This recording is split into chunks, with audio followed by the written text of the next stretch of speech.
partir do verso 13, diz assim: depois do amanhecer, chamou seus discípulos e escolheu 12 dentre eles, aos quais também chamou apóstolos. Simão, a quem também chamou Pedro, e André, seu irmão, Tiago e João, que também eram irmãos, né? Filipe e Bartolomeu, Mateus e Tomé, Tiago, filho de Alfeu, e Simão, conhecido como Zelote, Judas, filho de Tiago, que em outras listas vai ter o nome de Tadeu, e Judas Iscariotes, o que veio a ser o traidor. Amém? Feche os olhos. Pai, obrigado por essa manhã, obrigado por estarmos aqui no templo, mais uma vez agradecemos. E mais do que isso, obrigado pela escritura e pela palavra que temos diante de nós para vivermos a tua vontade. Que a partir de agora a escritura tome o lugar no nosso coração, não só nessa plataforma, não só nesse púlpito, e que a palavra sirva de caminho para a gente andar sobre ele e encontrar a ti nessa caminhada. Que o Senhor nos socorra e a gente tenha a chance de sair daqui melhor do que entrou. É a nossa oração em nome de Jesus. Amém. Vamos lá, a religião em Israel sempre foi muito dividida, né? Principalmente nos períodos de Jesus Cristo, nas páginas do Novo Testamento. A religião sempre foi fracionada, né? Ou faccionada. Poderíamos até chamar de facções, né? Porque sempre que você vai ler algo desse período histórico, você vai perceber que todos, quando vão se referir a essas divisões, eles chamam de seitas, né? Então, muitas seitas, facções nasceram nesse período do Novo Testamento. Então, essas seitas religiosas, todas elas influenciavam cada uma ao seu modo, cada uma aos seus pontos. Elas influenciavam não só a vida religiosa de Jerusalém e do povo de Deus como um todo, mas influenciavam também de maneira civil, de maneira política, a vida das pessoas. Era um período em que, como em muitos períodos da história humana, é um período em que a política se misturou com a religião e as duas quase se tornaram uma coisa só. A gente já percebeu isso, né? A gente percebe que quando alguém tenta, consegue pegar aquilo que é político, aquilo que é secular e misturar com aquilo que é sagrado, com aquilo que é santo, e misturar as duas coisas a ponto de alguém se tornar um religioso absolutamente político, né? E não só político, mas político partidário ainda, né? Ou seja, ele é religioso e ele adota uma outra religião, porque um político partidário é um religioso também. Lá não tem Jesus, lá não tem Evangelho, mas lá tem a bandeira, lá tem a sigla, lá tem tudo que eles acreditam, pensam, regem, tudo mais. Então a gente percebe que as coisas se misturam demais, demais, demais. E não é novidade ter acontecido isso no nosso país, principalmente de 2018 para cá. Não estou dizendo que antes não existia, mas ficou mais acentuado, né? Não é novidade, porque aqui já tem. Aqui a gente já percebe essa mistura, essa influência desses partidos políticos religiosos, né? Dessas seitas político-religiosas. Todas elas influenciavam, como eu disse, de alguma maneira. E como que elas atingiam a igreja? Influenciavam na maneira de interpretar a palavra de Deus, que era a lei, o Antigo Testamento. Cada uma tinha o seu modo particular de interpretar a lei de Deus e oferecia para o povo a sua interpretação e angariava membros para o seu partido político, né? Angariava pessoas para crerem como eles criam e para agir como eles agiam e para socializar como eles se socializavam. É assim que funcionava. Então, sempre tinha uma maneira restrita e particular de interpretar que geralmente ia em confronto a uma outra seita que também existia e também influenciava. Então, era tudo isso que a gente vê hoje, mas em nome de Deus, vamos dizer assim. Qual que era a maior seita do período de Jesus? Essa você responderia fácil, né? Eram os fariseus, né? Os fariseus eram a maior seita político-religiosa do período do Novo Testamento, do período de Cristo. Essa é a maior, né? Você percebe ela o tempo todo nos evangelhos. E quem eram os fariseus? Eles eram separatistas ou gostavam de também de chamar-se de puritanos e separatistas. A palavra farisaios, do grego, ela tem uma tradução e significa separado. E nós discutimos isso até na aula de grego, que tivemos sábado no curso teológico, né? Eu dou aula de grego lá. E foi muito interessante a gente perceber que Cristo significa separado, ungido, escolhido, que é o título de Jesus, né? Jesus ou Cristo, ou Messias, em hebraico, que significa a mesma coisa. A palavra santo, hagios, também traduzida para o português, significa também separado. E a palavra fariseus, ou farisaios, também significa separado. Aí você diz, mas como é que eu sei que eu sou, se eu sou separado? Primeiro, vamos fazer uma eliminação. Né? Cristo nenhum de nós é. Porque Cristo só tem um ungido, um escolhido, um separado, Jesus. Então você não é Cristo, eu não sou Cristo, certo? Então, já eliminou. Cristo não somos. Aí vamos para Hagios, que é santo. Santo é aquele que Deus chama e separa para si. Santifica. Então, santo quer dizer separado. Esses somos nós. Somos pecadores, arrependidos, em processo de arrependimento. Declarados santos, feito, né? Declarados santos por Deus, santificados por Deus durante o processo, para lá no fim a gente assumir a posição de santo de fato, separado de vez, sem nenhuma influência de pecado mais, de desejo carnal. E o fariseu era quem então? O fariseu era o separado, mas era o separatista, como eu disse. O fariseu era aquele que separava-se a si mesmo. Ele mesmo se considerava alguém superior. Então os outros eram todos inferiores. Essa é a ideia do separatista. Né? O separatista ele diz, olha, todo mundo aqui é pior do que eu. Então eu não posso conviver com vocês. Porque eu estou num outro nível. Né? Como diria o jogador do Flamengo, eu estou num outro patamar. Então, quando eu estou em outro patamar, eu não me misturo. Eu sou um fariseu. Eu sou um separatista. Eles eram esses. Não se consideravam puritanos. Se separavam de tudo, de aquilo que eles tinham como uma associação, e o fundamento teológico deles era a lei de Moisés e os profetas. Então, eles acreditavam nos 5 primeiros livros da lei, do Antigo Testamento, perdão, né? A lei, Gênesis, Êxodo, Levítico, Números e Deuteronômio. Eles acreditavam nesses 5 livros e nos profetas. De regra, deixavam os livros de sabedoria e os livros históricos para lá. Então, primeiro Samuel, segundo Samuel, Reis, eles tinham isso também como escritura, talvez, mas eles não encontravam doutrina nesses livros sapienciais, salmos e tal. Era livro de leitura. Agora, onde encontrava a doutrina é Pentateuco, os 5 primeiros livros, e os profetas. Era assim que criam. Essa seita surgiu no século II a.C., então ela já era anterior a Jesus.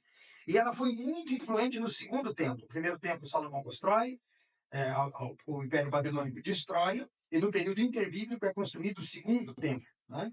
Acho que de Herodes, né? Templo de Herodes. E aí eles são influentes nesse segundo templo, nesse período. Eles enfatizavam a todos aqueles que simpatizavam com eles a adesão estrita ao Pentateuco, à Torá, ao livro da lei. Tem que ter aquilo, tem que entender daquilo. Também eram tradicionalistas, então eles tinham muitas tradições, interpretações que eles davam quando a lei se cala, quando a lei não pontua algo, eles vinham com interpretações da lei, tradições. Você percebe isso na Escritura o tempo inteiro, né? Tem um momento que Jesus discute com eles porque eles reclamam porque os discípulos não lavam a mão para comer. Porque para eles lavar a mão para comer não era só higiene, era religioso. Então, quem não lava a mão antes de almoçar, para um fariseu, ia para o inferno. Ia queimar no árvore de ferro simplesmente porque não lavou a mão. Então, eles eram muito tradicionalistas, eram voltados para essas tradições. Né? E também há muitas práticas e rituais religiosos. Eram conhecidos por sua ênfase em leis, gostavam de leis, principalmente das leis de purificação, né? de rituais de purificação, e sempre estavam envolvidos nisso. E criam na ressurreição. Isso é uma coisa importante de pontuar, né? Mesmo ainda sem Jesus ter inaugurado a pregação do Evangelho e o discurso da ressurreição do corpo, eles já criam nisso, de alguma maneira. Né? Eles criam que depois da morte tinha alguma coisa, não era morreu, acabou. Então eles acreditavam nisso. Uma outra seita eram os saduceus, que você também encontra nos Evangelhos. Era influente também no período do Segundo Templo, como os fariseus. Só que eles tinham uma diferença. Geralmente, eles eram das classes sacerdotais. Você não encontrava um saduceu que não tivesse uma ligação muito forte com a religião. Geralmente eram sacerdotes. E, geralmente, via de regra, também eram ricos. Eles eram aristocracia, eles eram o poder dominante, né? A classe social com mais dinheiro. Então, eles eram essa classe maior. Eles estavam, nesse ponto de vista, estavam acima dos fariseus. Porque eles eram ricos, né? Tinham dinheiro. Eram membros da casa do sumo sacerdote, ocupavam posições dentro da hierarquia do templo, geralmente eram eles os escolhidos, né? Estavam sempre ligados ao sumo sacerdote. Só que, diferente dos fariseus, eles negam a ressurreição do corpo. Eles não acreditam que mortos ressuscitam. Eles não creem nisso. Não acreditam na existência de anjos e espíritos, sejam malignos ou sejam bons, não acreditavam em nada disso, em nenhum tipo de vida após morte, e isso os diferenciava dos fariseus. Vocês lembram lá em Mateus capítulo 22, quando eles discutem com Jesus, né, sobre a ressurreição, propondo aquela historinha da mulher que era casada e o marido morre sem deixar descendência. Pela lei de Moisés, o livre-relato tinha que casar com um irmão para que esse irmão a engravidasse e deixasse a descendência, um filho. Aí ela casou com o irmão, esse morreu, não deixou filho, casou com o outro, morreu. Daí a gente diz, ó, casou com os 7 irmãos e nenhum engravidou a mulher. Né? Pensa na mulher, uma aranha, né? A viúva negra, aquela que mata o macho. Era essa mulher na cabeça dos saduceus, uma viúva negra.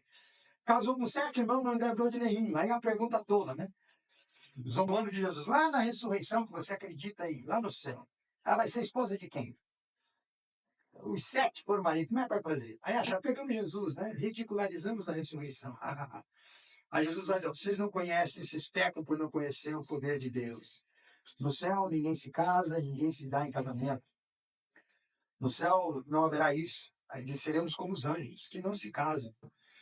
Lá no céu acabou-se, não tem mais por que crescer a população do céu, se a população do céu são os salvos, os eleitos. Salvos lá é aquele número que vai viver lá, o número de porque Cristo morreu e creu e se salvou-se em Jesus, ou Jesus se salvou. Não vai ter por que procriar e criar uma nova geração. Nós seremos salvos. É isso que ela diz, é isso que Jesus responde. Vocês não entendem de escritura. Então, esses são os salvos seus. Não creem na ressurreição. Eram bem menores que os fariseus, significativamente menores, era um grupo pequeno em número, mas eram fortes porque estavam envolvidos na administração do templo. Então, comandavam a cidade. Mandavam mais que os fariseus, mesmo sendo em menor número, porque eram muito mais influentes por causa do seu dinheiro. Eram responsáveis pelas atividades do templo. E isso influencia muito, né? Influencia demais, certo? E aí nós temos um outro grupo chamado de essênios. Os essênios eram conhecidos por seu estilo de vida ascético, né? Eles eram austeros ou rigorosos com o corpo. Então, eles não se misturavam e viviam separados. O que a gente poderia hoje aplicar, eu nem sei se ainda encontramos, mas deve encontrar, né? Aqueles monges lá na Mongólia, né, que viviam naqueles templos isolados para viver longe da sociedade e ficarem todos lá sozinhos. Esse era parecido com a vida de um essênio. Um essênio era um sujeito assim, era um grupo assim. Viviam nas montanhas, separados da comunidade, regras comunitárias rígidas, dedicados à pureza também, mas não se misturavam, não queriam poder, não queriam governo de nada, queriam apenas ficar longe das pessoas e tratavam-se com rigorosidade dentro do seu entendimento, né, de ritual, corpo e tudo mais. Esse grupo não é mencionado na Escritura, mas ele existia, né? Não tem no Novo Testamento, mas ele é descrito por Flávio Joséfo, filho de Alexandria, Plínio, escritores, historiadores contam que era também uma facção religiosa, que pouco influenciava em política, mas que influenciava muito na vida também das pessoas, porque muitos encontravam nesse lugar um jeito de se libertar de algumas coisas e de viver isolado do mundo. Então enfatizava essa pureza, a santidade, o afastamento da sociedade dominante, viviam longe, interpretavam a lei de maneira restrita, tinham muitas rotinas diárias, oração, estudo daquilo que eles chamavam de escritura, que tinham como escritura banhos ritualísticos e tudo mais. Em tudo isso que eu estou dizendo para você, não, tem uma outra característica que eu não posso esquecer. Eles criam um libertador. Acreditavam que viria alguém para os libertar, baseado no Antigo Testamento, no Messias. Então eles criam nisso e esperavam isso. Todos criam no Messias, cada um ao seu modo. O fariseu achava que o Messias era um governante político. O saduceu achava que ele seria um rei, né? Alguém rico. O essênio cria um libertador, queria libertar o espírito, a alma de todo mundo, né? E aí, dando essas características dos essênios, que personagem bíblico vem à sua mente? O que se enquadra nesse relato que eu dei? João Batista. João Batista, provavelmente, segundo a maioria dos teólogos e teólogos bons, João Batista era um essênio. É muito provável, a Escritura não afirma, mas o modo de vida de João coloca ele nesse grupo. Ele é um essênio, ele aderiu a isso. Ele se veste com roupa de camelo, come gafanhoto de mel silvestre, grita no deserto, vive no deserto e acredita num libertador, prega a vinda de um libertador. E é interessante porque ele é profetizado lá no Antigo Testamento, né? Aquele que viria e endireitaria o caminho, as veredas para o Messias. E é muito interessante pensar que o plano de Deus use alguém que já tem isso como um estilo de vida, que já tinha isso como um estilo essênio, de quem anuncia o libertador e crê nisso e vive já separado, afastado. Então, provavelmente João Batista era dessa seita menor, os essênios. E havia um outro grupo chamado de Zelotes. Esses eram fanáticos, nacionalistas fanáticos, defendiam a violência como meio de libertação. Para eles, Israel tinha que ser liberto da força opressora romana, do império. E não mediam esforços para fazer isso. Eram assassinos. Os zelotes eram religiosos fanáticos, matavam. Para eles, o assassinato era justificado desde que fosse para libertar Israel da força opressora. O credo deles era muito simples. Deus é o único Senhor, portanto, não devemos pagar tributo ao imperador de Roma. Ponto.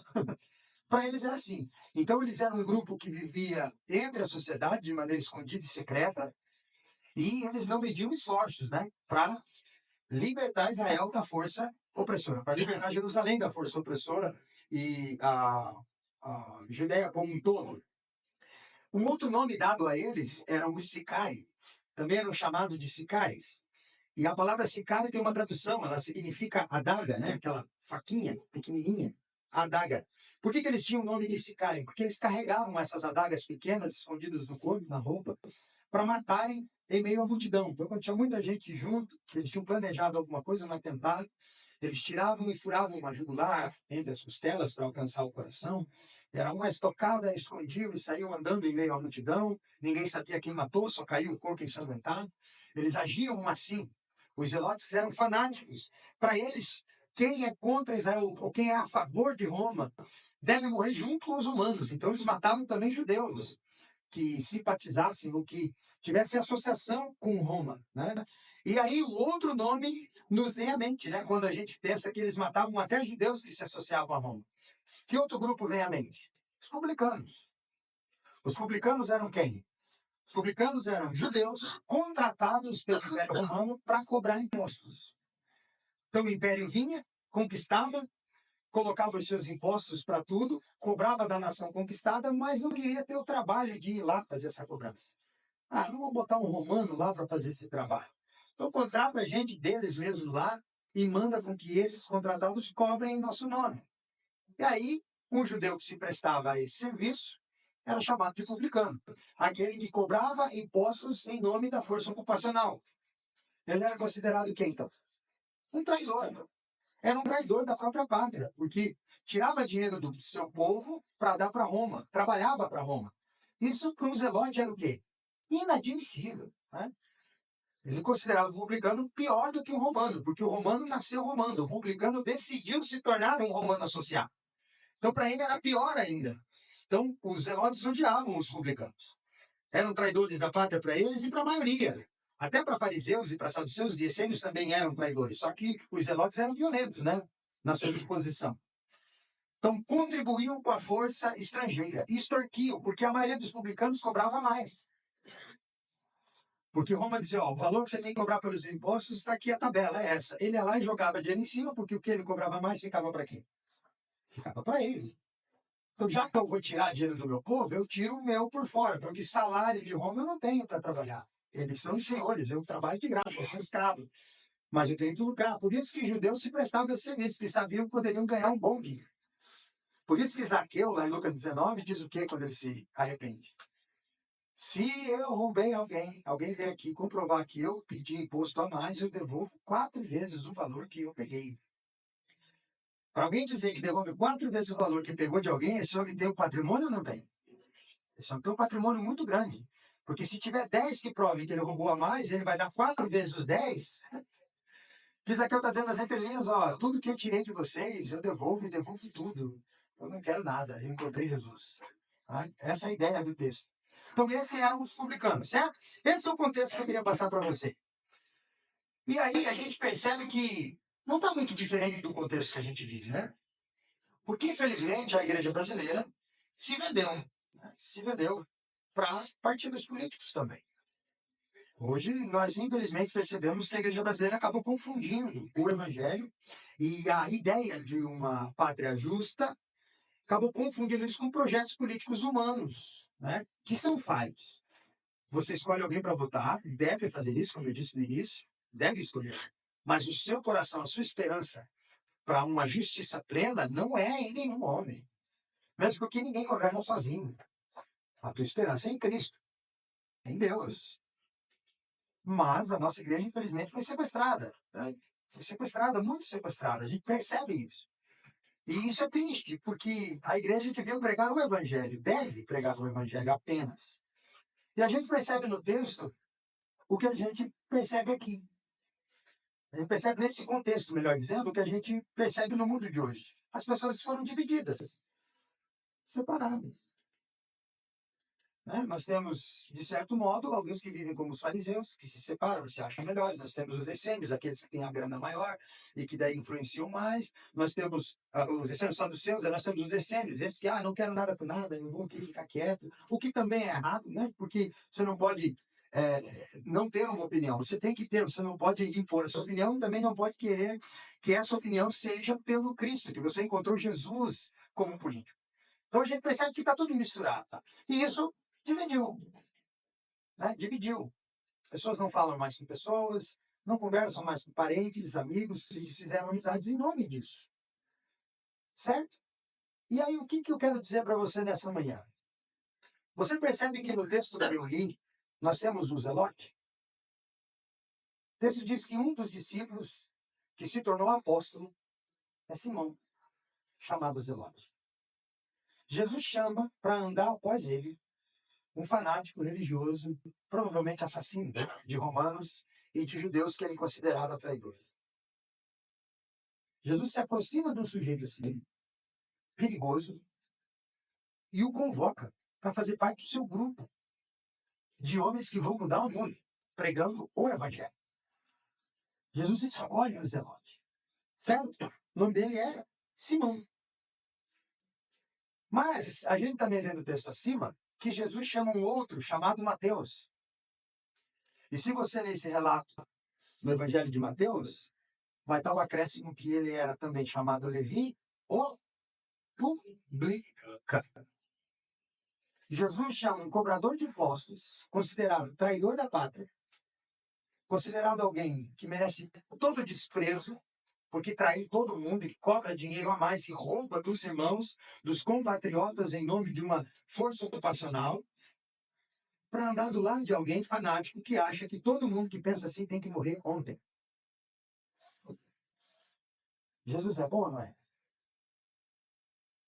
Quem sabe se nós somos conselheiros políticos, o que nós diríamos para Jesus se estivéssemos lá com ele na hora que ele citasse seus nomes? Chamado de meu canto, Senhor, assim não vai dar certo. O senhor está maluco, não faz isso não, não faz. Desiste. Talvez o senhor não tenha informações suficientes aí, mas eu vou te dizer. Esse Simão aí é perigoso demais. Se ele achar que o senhor tem conluio com Roma, o senhor vai para o beleléu. Quanto mais um publicano. O senhor está chamando alguém para criar uma confusão, vai ter um assassinato. É você chamar para jantar na sua casa o seu amigo petista e o seu amigo bolsonarista. E botar os dois na mesma mesa para jantar na tua casa. Você fez o quê? Você acendeu uma dinamite. Você acendeu uma dinamite. E não deveria ser assim. Se tratando de igreja. Aí Jesus diz, eu vou acabar com isso. E chama dois para andar juntos. Agora, o que eu queria era ser alguém que pudesse ver como foi esse relacionamento. A Bíblia não diz. E a formidável. Primeiro é irritante, como a Bíblia não dá os detalhes que a gente queria ter. Não era assunto para os evangelistas isso. É irritante. A gente queria saber como é que isso funciona. Por outro lado, é fascinante também não saber. Né? Entender que o publicano que roubava tem um evangelho com seu nome. Esse sujeito se converteu de verdade. E se escreveu evangelho porque o Zelote não matou. E se o Zelot não matou, porque esse também se converteu de verdade. Não é impressionante isso? Jesus pega água e óleo e junta, indo contra a física. Será que é física, né? Diz que não junta. Jesus junta, eu junto. Porque eu sou Deus. Eu faço andar junto. Eu faço. Em Cristo tudo se desfaz. Em Cristo tudo se desconstrói. Os dois caminham juntos após Jesus, gente. Consequentemente, um tem que aprender a andar com o outro. Mesmo que a ideia seja absurdamente oposta. E mesmo que um esteja absolutamente disposto a matar pela sua ideia. Jesus coloca os dois para caminhar juntos após ele. E aprender de Jesus, que é manso e humilde de coração, como diz Mateus 11. E assim, Mateus não era só odiado por Simão. Pelos outros também. Porque ele é um publicano. Então Pedro não era zelote. Mas Pedro também não gostava de Mateus. Nem João e nem Tiago, que Jesus chama de filhos do trovão, porque eram muito bravos. Os Boanerges. Os dois são nervosos e o Mateus está no meio. Eu não quero que você pense no The Chosen. Mas para quem já assistiu, percebe. Na série, em todos os momentos, o Mateus está sendo hostilizado. E eu acredito que isso seja verdade. Mateus, para encontrar um tempo de paz, ele teve que andar muito, em 3 anos. Porque ele era tido como quem? Como aquele que roubou o pai de um, o tio do outro, o vizinho do outro, porque tomou dinheiro para dar para Roma e tomou o seu, o a mais. Então, Jesus coloca os dois para andarem lado a lado. Veja, a presença de Simão Zelote, que era esse feroz e indomável patriota, está na lista junto com Mateus, Levi, um publicano, pária, escória, traidor. Os dois estão na mesma lista para revelar para nós, nas entrelinhas dessa lista, o poder reconciliador que Jesus tem. O poder que Jesus promove de reconciliar pessoas, de fazer desiguais iguais, de entender que opiniões divergem, mas que o coração do Evangelho une. Une. Desde as coisas mais insignificantes até as mais importantes, gente. Quem gosta de beterraba, pega a mão. Eu odeio beterraba. E eu odeio como Zelote. Eu não gosto de beterraba, não gosto do cheiro quando cozinha. Não gosto. Já pensou se a gente fosse se dividir? Porque você gosta de beterraba e eu não? Coisa simples. Você dizer o que é pra mim, não quer, não come. Simples assim, era a resposta que você me dá. Eu não estou te obrigando a comer. Por que essa disposição a gente não tem para coisas maiores? Porque daí outras coisas nos dividem. Por que a gente não pensa, olha, vamos pensar como se fosse beterraba? Um gosta, o outro não. Mas a gente racha. A gente divide as coisas. E aí chega nesse período, que é o domingo que vem, isso fica muito mais aflorado. Muito mais aflorado. Às vezes eu estava passando de carro e tinha um grupo com bandeiras. E alguém me para discutir com um grupo de gente com bandeira na mão, simplesmente porque ele discorda da bandeira. Ele foi lá discutir com aquele povo. Assim, qual é a ideia de se fazer isso? Qual a ideia de ofender o outro? Divididos. E quando isso encontra o evangelho, tem que acabar. Mas, infelizmente, 2018 para cá, eu friso, não acabou. Salientou isso dentro da igreja, gente. Para falar de roupa suja, tem pastor da renovada que teve que parar de pastorear, porque arrumou confusão com a igreja inteira. Conhecido meu, que está fora do ministério, que decidiu aderir a uma placa religiosa partidária, política, e não pastoreia mais. Abandonou o chamado, porque entrou em confronto com 80, 90 pessoas no lugar. Por gente que não está nem aí para ele, e nem para os 90. Racham tudo. Jesus diz, não, vocês vão caminhar do lado um do outro. Eu vou chamar os dois. E o que vocês dois vão dizer a partir do que vão aprender de mim vai fazer os outros se unirem. Vocês não vão só andar juntos, vocês vão ser apóstolos. A igreja vai ser fundamentada na doutrina dos apóstolos, e vocês dois estão incluídos nessa história. Vocês dois vão pensar igual. O zelote vai dizer, ame o romano e pregue para ele. Porque vai se converter. O publicano mesmo, não roube o seu irmão. Olha o que o evangelho faz. Reconcilia. Uma das marcas do reino de Cristo, do reino de Deus, é a reconciliação. O texto que eu li na abertura diz isso, não é? A partir do verso 6, não é o que Isaías diz? O lobo habitará com o cordeiro. O leopardo vai se deitar com o cabrito. O bezerro, o leão e o animal de engorda vão viver juntos. E quem vai conduzir o leão e o animal de engorda, o bezerro? É uma criança. É um menino pequeno. A vaca e a ursa vão pastar juntas. E os seus filhotes, as suas crias, vão brincar juntos. O leão vai passar a comer palha. Isso aqui parece que Isaías está dizendo, vai ter um homem chamado Simão Zelote que vai andar com o publicano, porque o leão vai passar a comer palha. É como dizer, o homem que mata vai andar com uma vítima preferida dele. O leão vai comer palha. O tolo nervosão vai ficar manso. Nem carne vai gostar mais de comer. Entende que o Isaías está profetizando e o que se cumpre em Cristo? A criança de peito, aquela que ainda não sabe andar, que ainda mama, vai brincar sobre a toca da cobra. Não vai ter medo. Não vai ter medo. E aquela que já desmamou, que já anda, colocará a mão na toca da víbora. Vai pôr a mão lá dentro que a víbora não vai machucá-la. Não se fará mal, nem dano algum em todo o meu santo monte. Isso não vai acontecer com o meu povo, diz Jesus. Porque a terra vai se encher do conhecimento de Deus, do conhecimento do Senhor, assim como as águas cobrem o mar.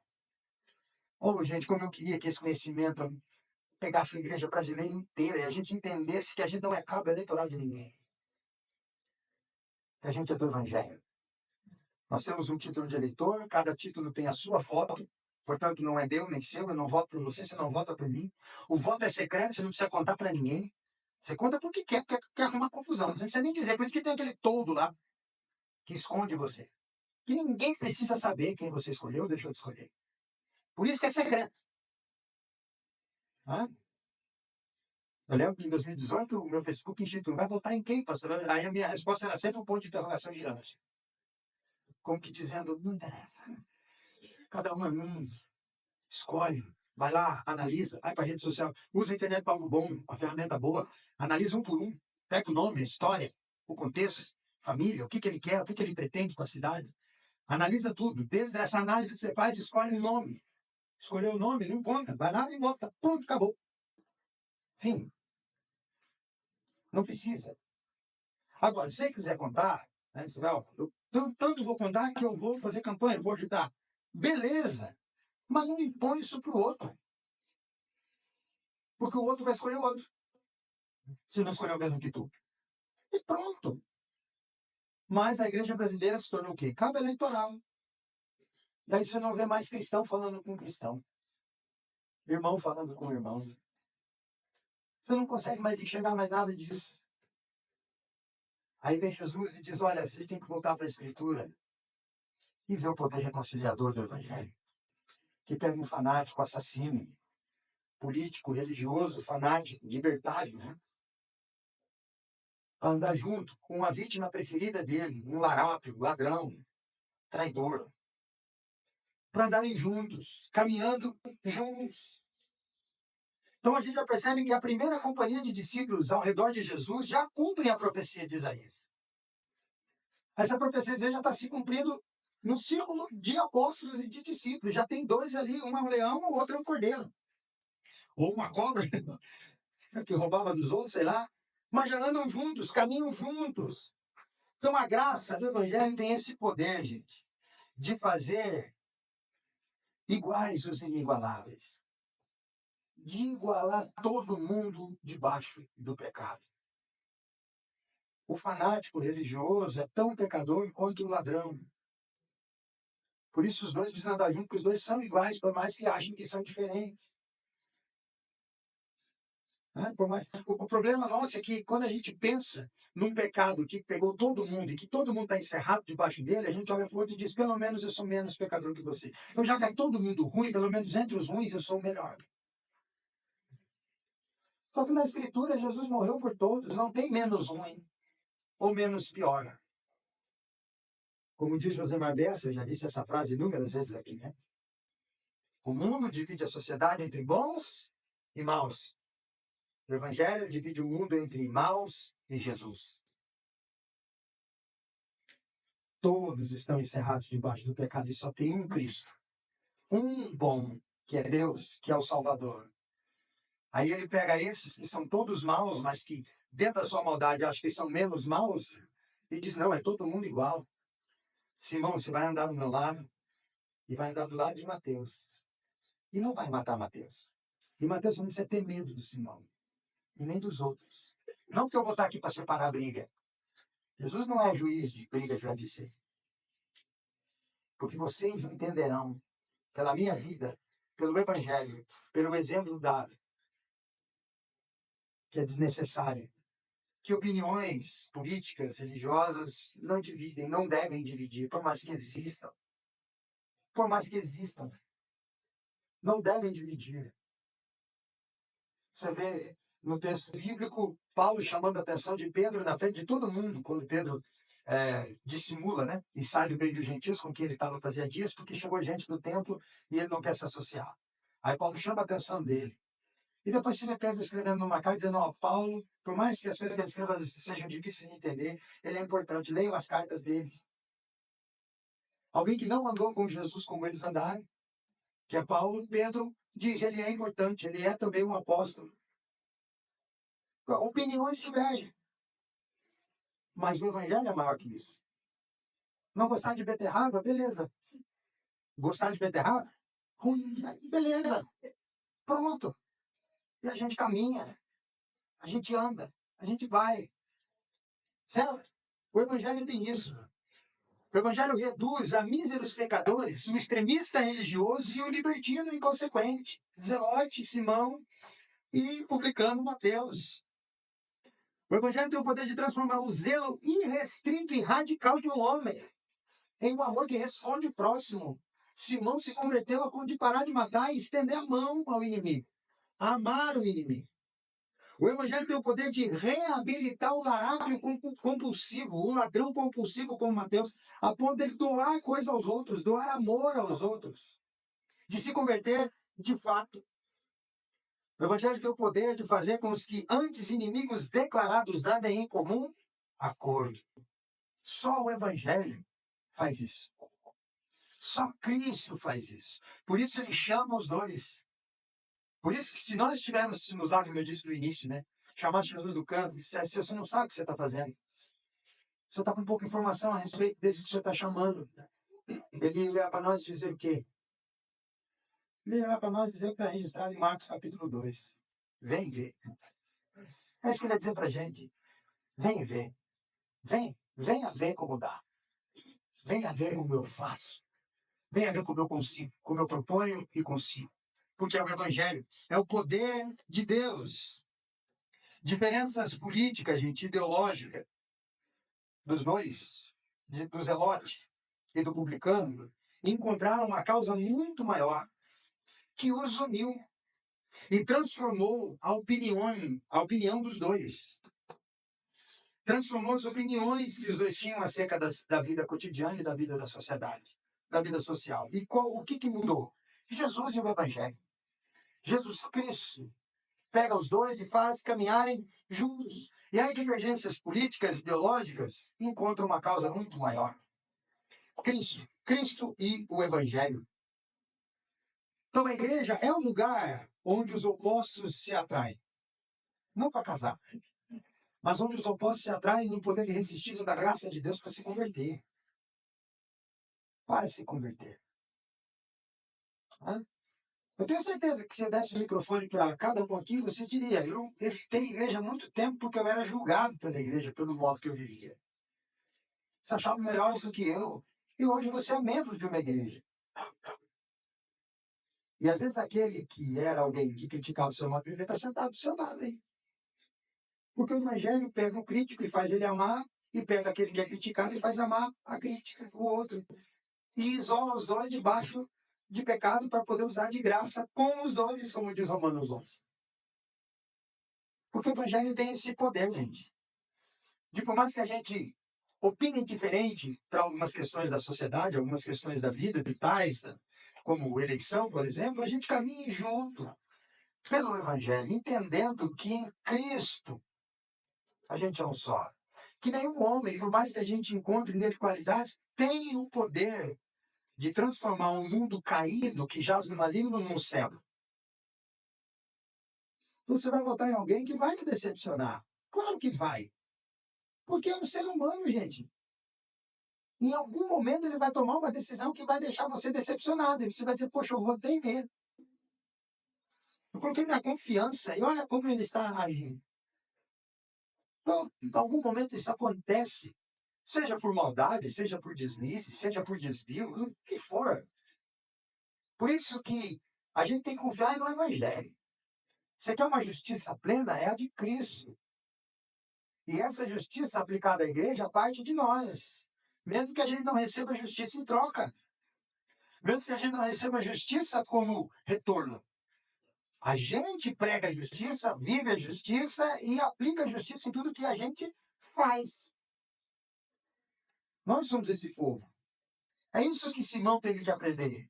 E é isso que Mateus teve que aprender. E os dois tiveram que caminhar juntos após Jesus num grupo reduzido de 12 pessoas. Não é que os dois não se viam, tá? Não é que um morava num bairro e o outro no outro. Não é que um morava em Bombinhas e o outro em Itapema. Era dormir e acordar juntos, gente. Repartir o mesmo copo, o mesmo prato. Era andar do lado, de fato, de verdade, caminhar juntos. Os dois não foram chamados para dizer assim, a gente concorda. Aí vira as costas, concorda aqui. Daí ia lá e o outro ia lá e não se via mais. Não, Jesus disse, vocês vão dormir abraçados. Vocês vão acordar de mão dada.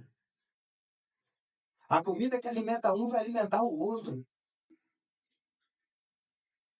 Esse é o Evangelho. Que torna igual os desiguais. Que une os irreconciliáveis.